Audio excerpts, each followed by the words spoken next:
evening, CVA families. Thank you so much for a great start to another wonderful week.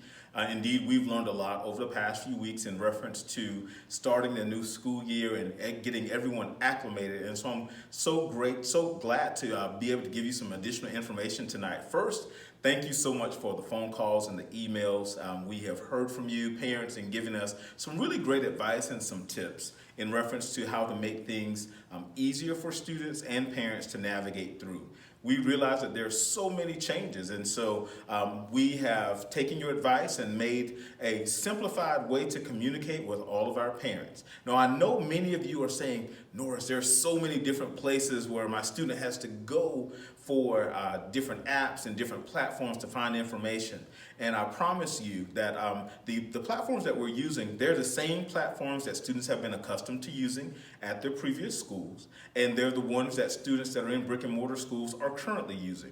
Also, just wanted to kind of remind you, if you think about how you navigate on your phone each day, how many of you stay within just one app? We typically will go between 3, 4, 5 apps in a matter of seconds, whether we're checking an email or a text message or the weather or getting directions to a place or finding the coolest restaurant that's near our location. So we as individuals become very accustomed to using a multitude of apps and platforms, and our students are the same way.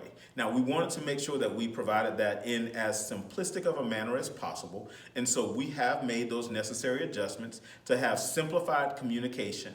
You've seen changes from your teachers in reference to how they communicate, finding all of the information in as close of a proximity as possible for our students. We've also made sure that we, in addition to simplifying the information, we have provided very detailed information for our students and our families. And so you can see that whether it's your weekly communication from your teachers or your daily communication in reference to the opportunities which are available for your students, it is in a very simplified manner, but very easy to understand as well.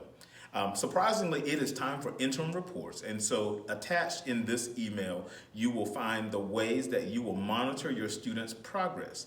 Now, once again, there are various different platforms for you to do that, but it really is simplistic. Your teachers have already sent information for you to be able to monitor that. And then, as always, if you have questions or concerns, you can reach out to your children's teachers, or you can give us a call or email. So attached here, you will find the various ways to monitor your students' progress as we enter into this interim report, which means we're about halfway through the grading period, the first grading period, and we'll continue to provide additional information. Also in this email, you will find some information in reference to pictures. So just take a look at that. The codes for the pictures are coming. Just takes a little bit of time to get all that situated, but the dates and times are available for you to choose for pictures as well. So again, thank you so much for just continuing to work with us as we navigate through this wonderful year and learning all of these various things in reference to being virtual learners. We truly appreciate your patience and trust that you're going to have a great remainder of the week. Have a good night.